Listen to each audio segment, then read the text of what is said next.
He walked into that dimly lit bistro on a rainy Tuesday, not because he was looking for love, but simply to stop his younger sister from nagging him. He was a widower, a devoted father to a 7-year-old boy, and a man who had buried his romantic heart 3 years ago alongside his late wife. He expected awkward small talk about the weather. He expected a stranger who would politely drink her coffee and never call him again. But what he found sitting at table 4, staring out at the rain-slicked pavement, wasn't just a blind date. It was the ghost of the woman who destroyed him 12 years ago. But as he stood there, paralyzed by the sight of her, staring at the silver-handled cane leaning against her chair and the jagged white scar fading on her temple, he realized that the silence between them wasn't caused by a simple teenage breakup. It was caused by a lie so massive and cruel that it had stolen a decade of their lives. And now, trembling in the doorway of a restaurant he didn't even want to be in, he had to decide: turn around and walk away to protect his peace, or sit down and uncover a truth that would shatter everything he thought he knew about the past. Welcome back to True Black Tales. If you were new here, we tell stories that don't just entertain, they touch the soul and expose the raw realities of life. Today's story isn't just about romance, it's about the terrifying power of manipulation and the unbreakable resilience of the human spirit. We often think closure is a right that everyone gets eventually, but for Donovan, closure was a luxury he never received. He lived with a question mark over his heart for 12 long years, until one rainy afternoon changed everything. The silence in the house was always the loudest thing about Donovan's life. It wasn't a peaceful, meditative silence. It was a heavy, suffocating weight that settled over the beige living room the moment his 7-year-old son, Trey, fell asleep. Donovan, a 34-year-old architect with broad shoulders that carried too much weight, sat on his worn leather couch. He was staring at a pile of unwashed laundry that seemed to grow every time he looked away, a mountain of socks and superhero t-shirts that mocked his inability to keep up.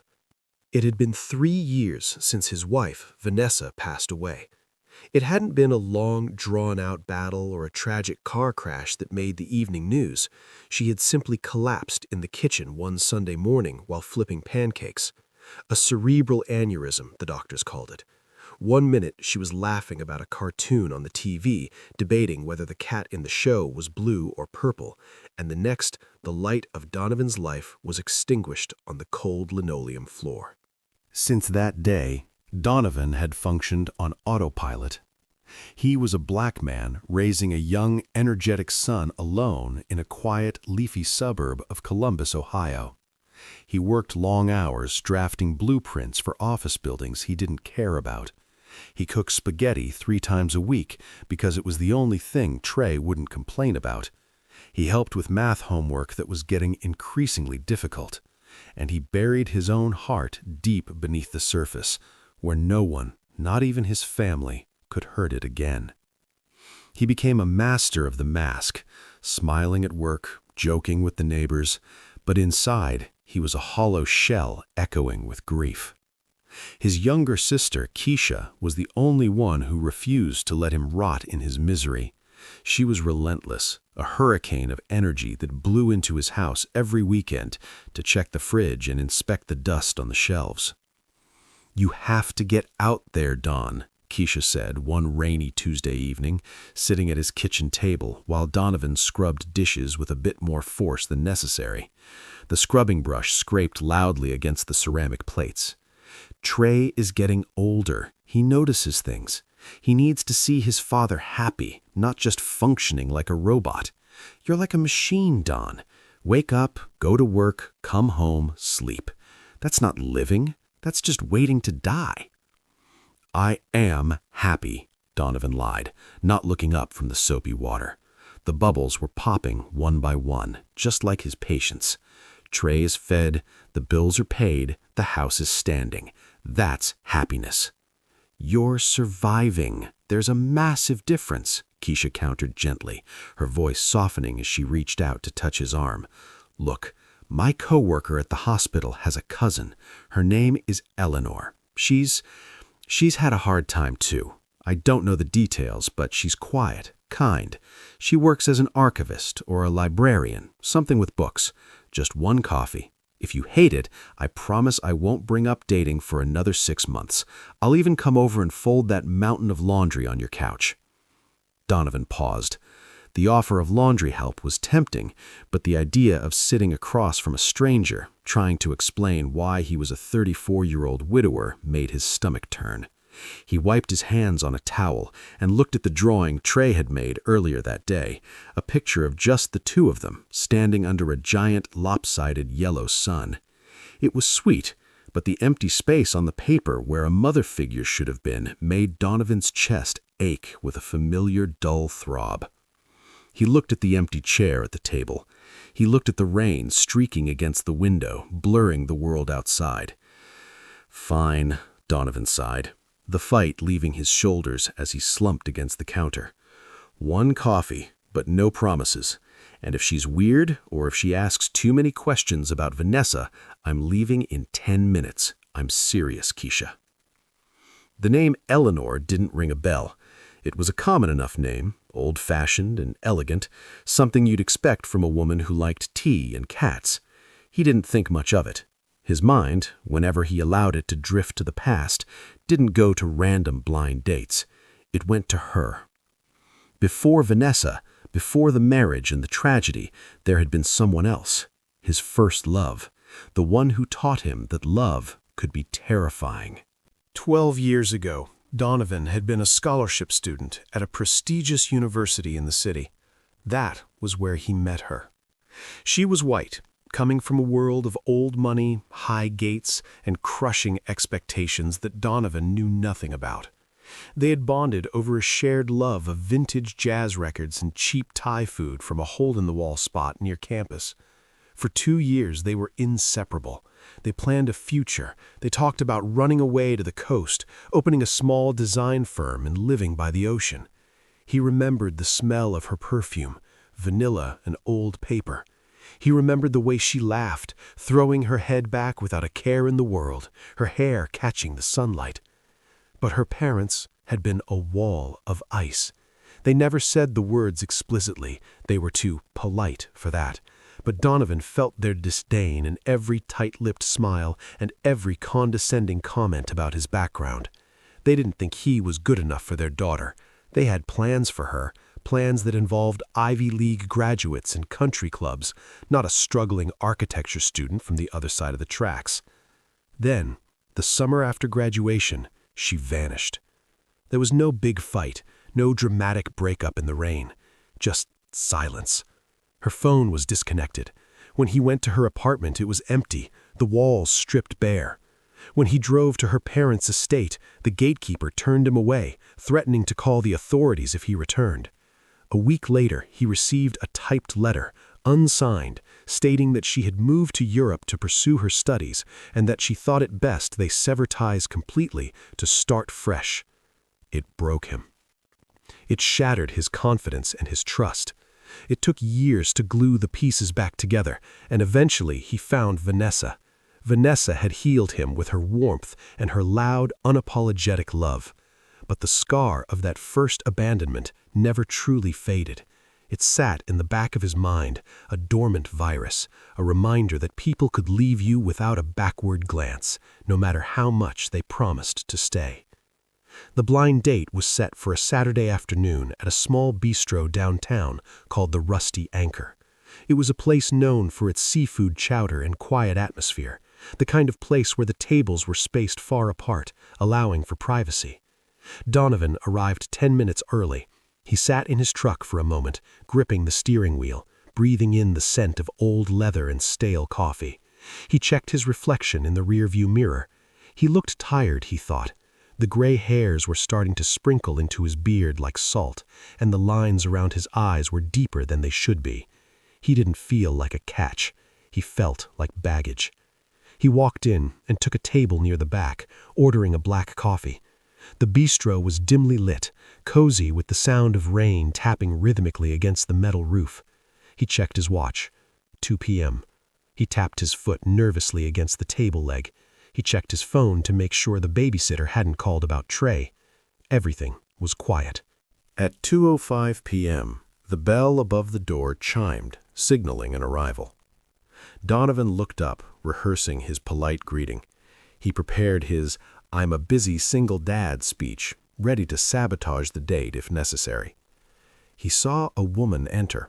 She was wearing a cream-colored wool coat that looked a size too big for her frail frame, and a soft blue scarf wrapped tightly around her neck, hiding her chin. She walked with a noticeable, painful limp, relying heavily on a silver-handled cane with every step. Click, step, drag, click, step, drag. Her movement was slow, deliberate, as if every inch of progress required a mathematical calculation of balance and pain tolerance. She paused at the entrance, shaking the rain off her umbrella, and scanned the room. Her hair was lighter than he remembered, pulled back in a severe bun, and there were fine lines of pain etched around her eyes. But the moment she lifted her head and the warm bistro lights caught her face, Donovan's heart stopped beating in his chest. The coffee cup halfway to his mouth froze in midair, spilling a drop onto the white tablecloth. It was her. It wasn't a stranger named Eleanor. It was the woman he had loved 12 years ago, the woman who had vanished, the woman who had supposedly moved to Europe to find herself. She looked different, frail, guarded, her vibrancy dimmed by something heavy and dark, but those were her eyes. Those were the same piercing eyes he had stared into for 2 years, the eyes that used to look at him with so much adoration.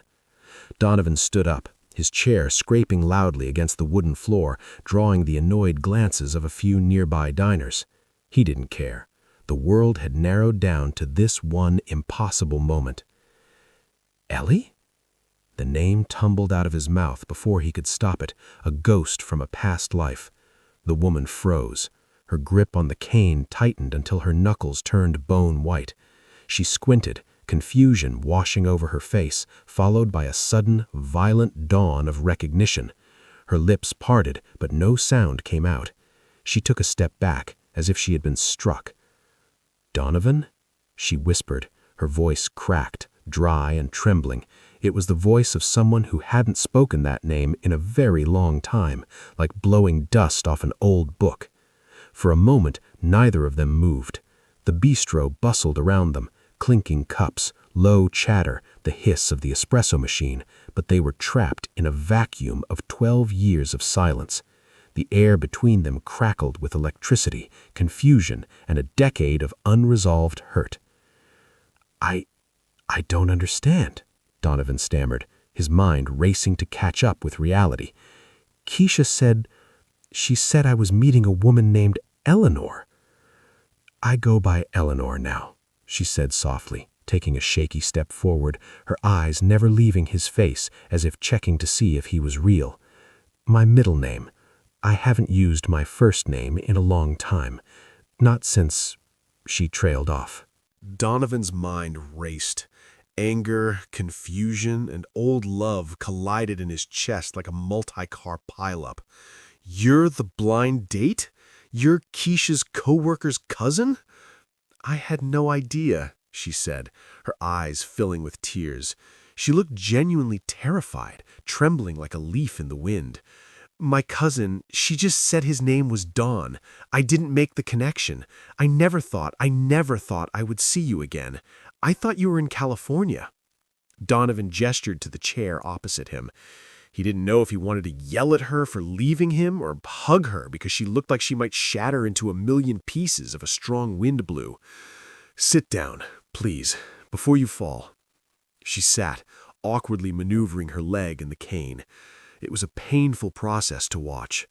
The graceful girl who used to dance in the rain was gone, replaced by this fragile woman who moved with the caution of the elderly. She looked at him with an intensity that unnerved him.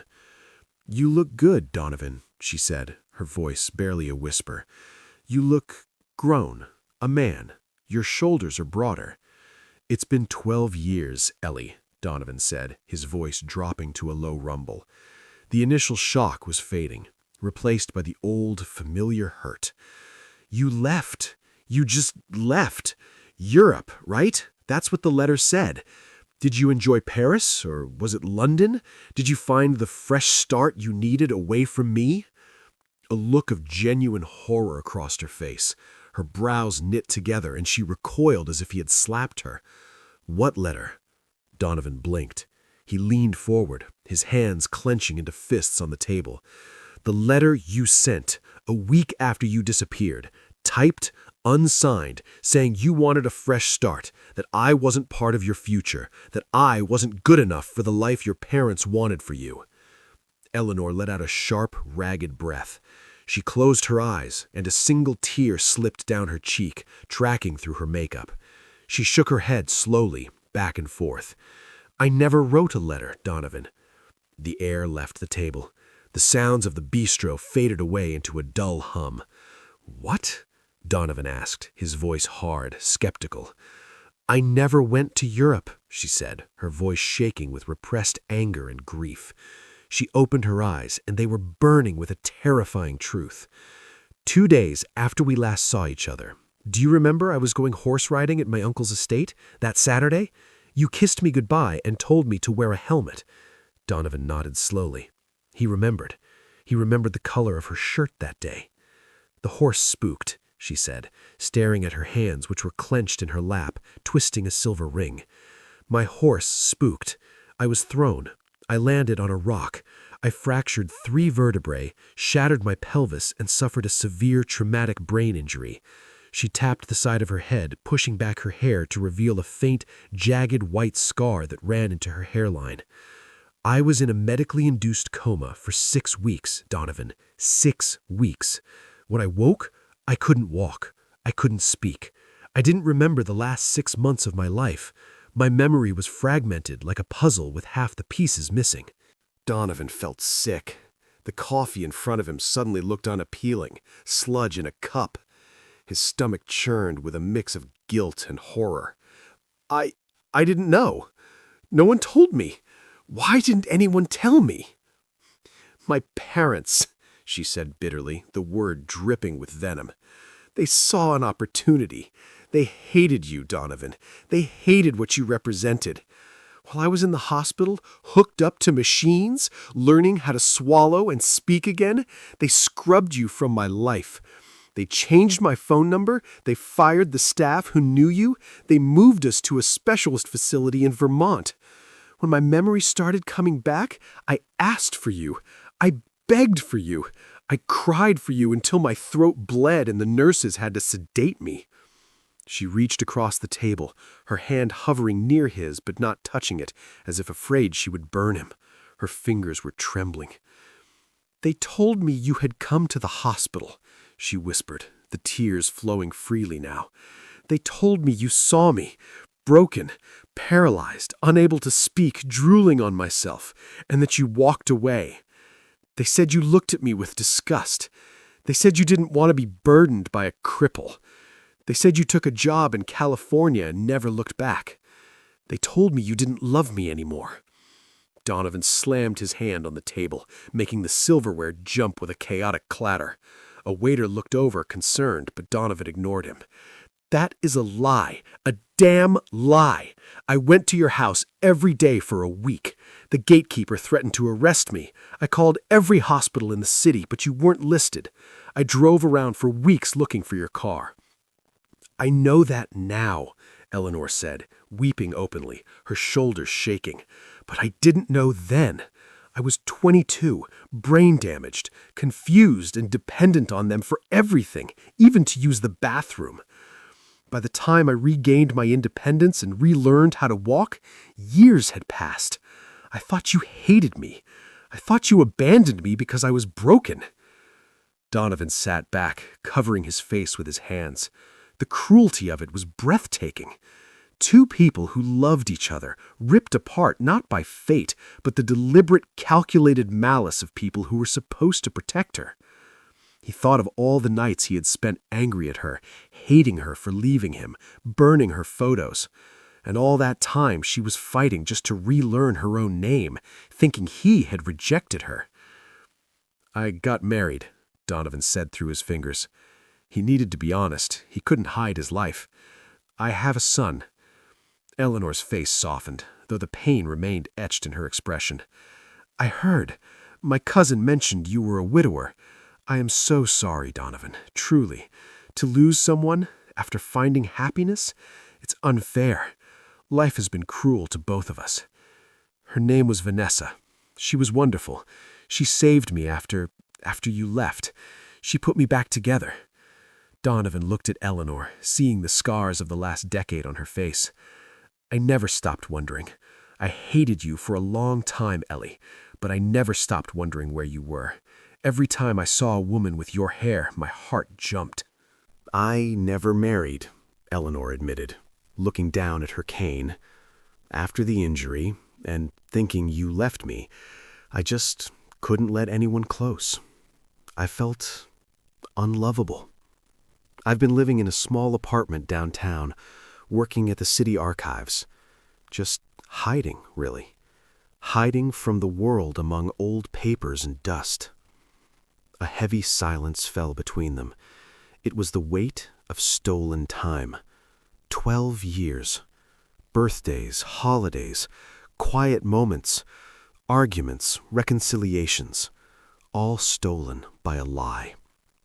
Before we continue with this reunion, I want to ask you something personal. Have you ever been the victim of a lie that changed the entire course of your life?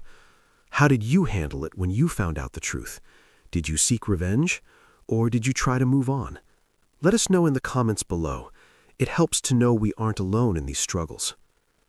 "My son," said Donovan suddenly, breaking the silence. "His name is Trey. He's 7. He's into dinosaurs and space." Eleanor smiled, a genuine, watery smile that reminded him of the girl he used to know, the girl who loved jazz. "He must be beautiful." "He is. He's smart too smart. He asks too many questions about why the sky is blue and why people die." He reached for his wallet, pulled out his school photo, and slid it across the table. Eleanor picked it up with trembling fingers. She stared at the boy's face, tracing the curve of his cheek with her thumb. "He has your eyes, the same intense, thoughtful look." "He has his mother's patience," said Donovan, a sad smile touching his lips. "I don't have much of that left." Eleanor handed the photo back, treating it like a precious artifact. "Why are we here, Donovan? Is this fate, or just a cruel joke? Why did the universe put us at the same table after all this time, just to show us what we lost?" Donovan looked at her. He saw the woman who had been his best friend. He saw the trauma she had survived. He saw the loneliness that mirrored his own. He realized that the anger he had carried for 12 years had nowhere to go. It evaporated, leaving only a profound sense of pity and a strange, flickering warmth. "It's not a joke," Donovan said firmly. "My sister wanted me to meet someone who understood what it means to survive.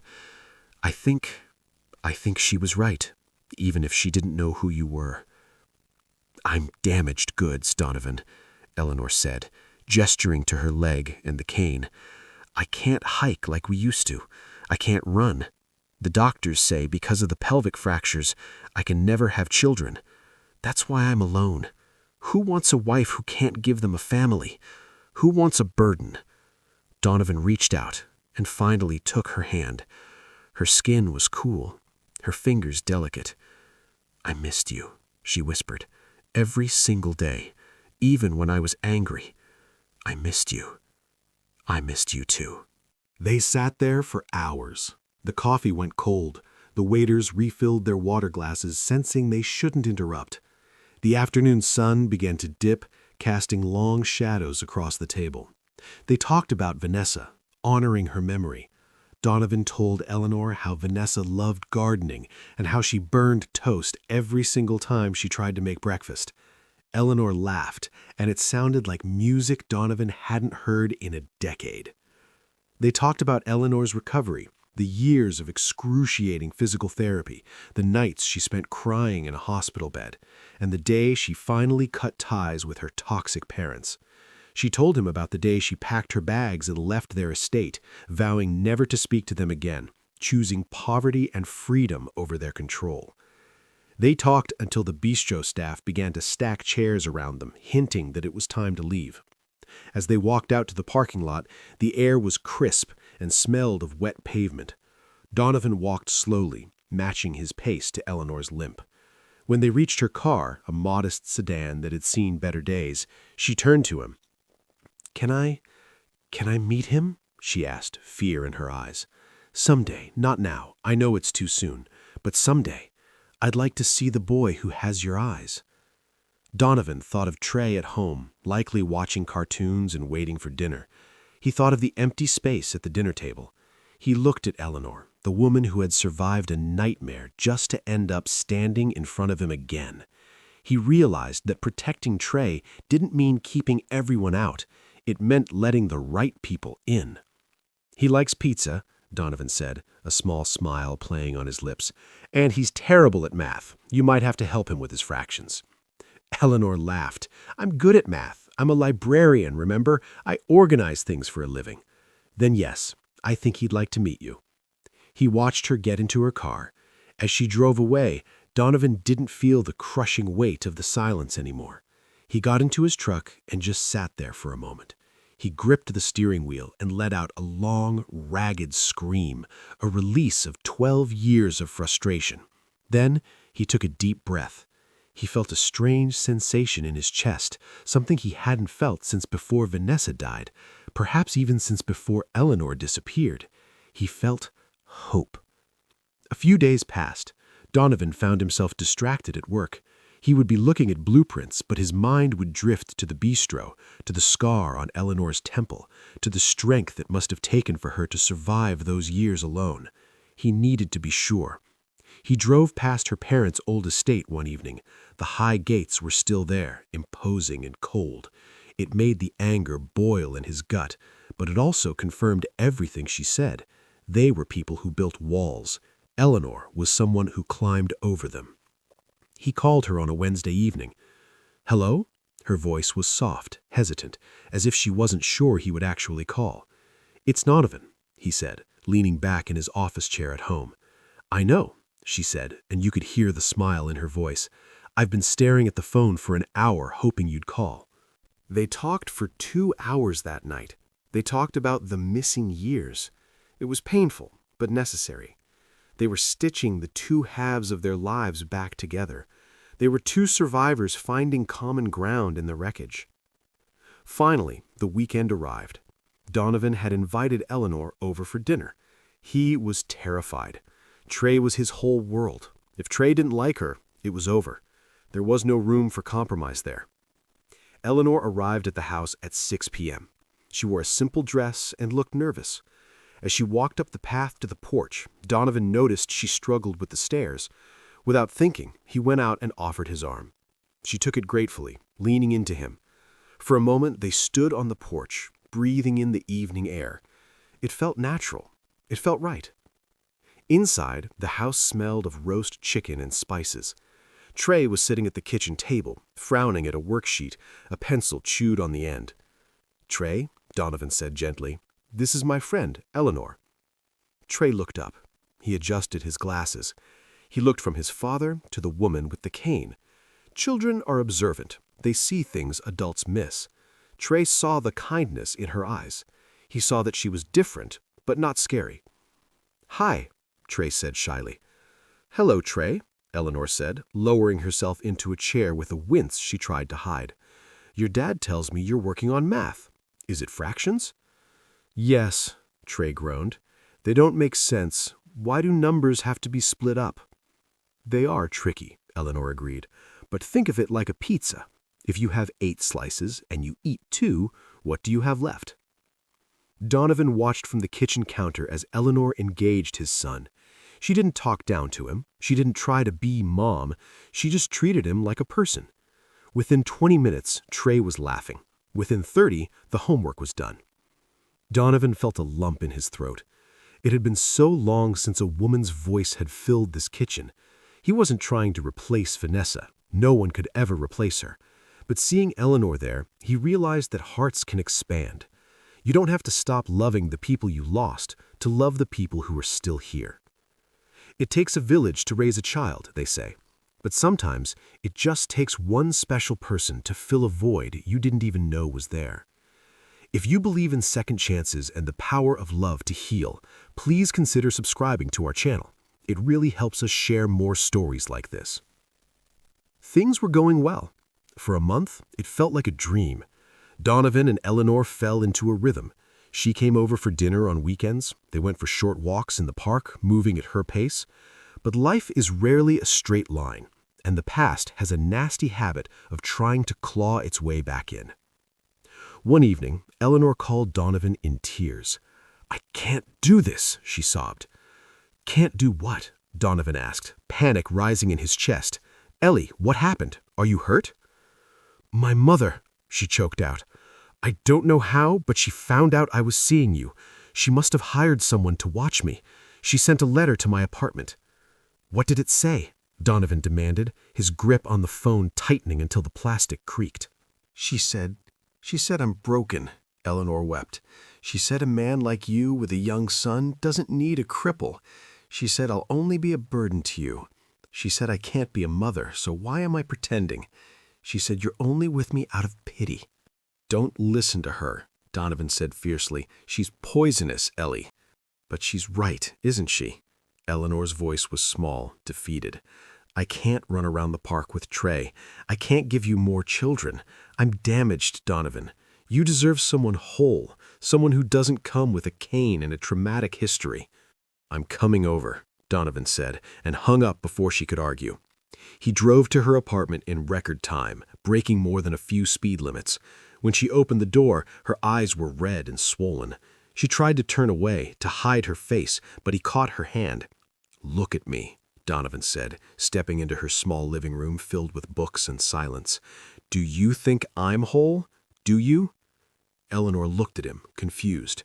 "My wife died in my kitchen," Donovan said, his voice cracking. "My heart was ripped out of my chest 3 years ago. I have nightmares. I have days where I can't get out of bed because the grief is so heavy. We are both damaged, Ellie. Life damaged us. We both have scars. Yours are just on the outside." He took her face in his hands, forcing her to look at him. "I don't need a woman to run marathons with me. I need a woman who understands what it means to lose something and keep going.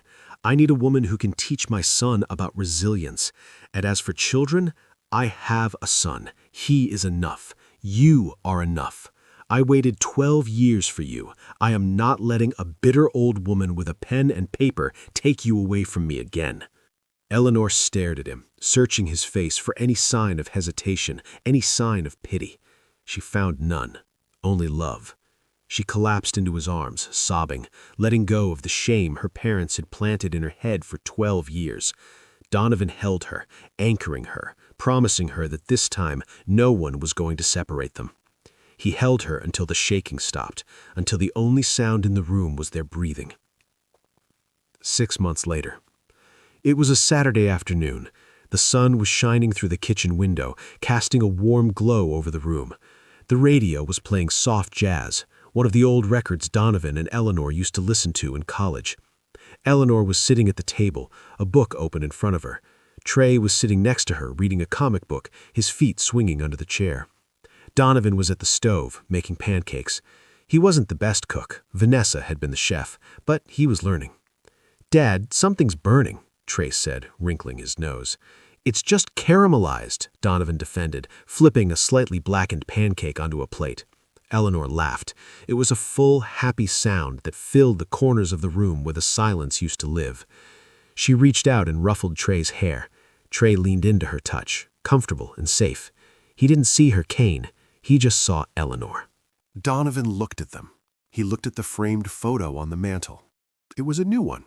It showed Donovan, Trey, and Eleanor. They were sitting on a park bench. Eleanor's cane was leaning against the bench, but she wasn't hiding it. She was smiling, and Trey was grinning. And Donovan looked like a man who had finally exhaled after holding his breath for years.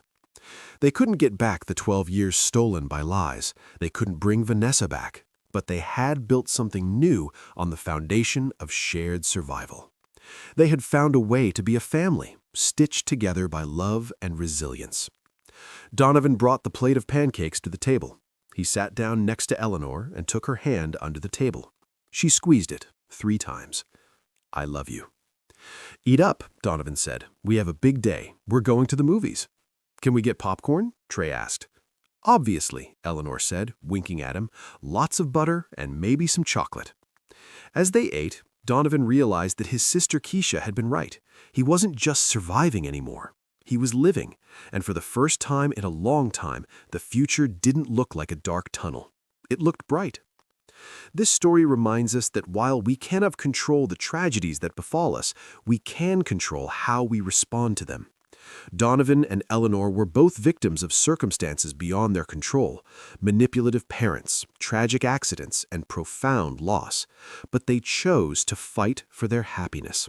They chose to forgive the lost time and focus on the time they had left.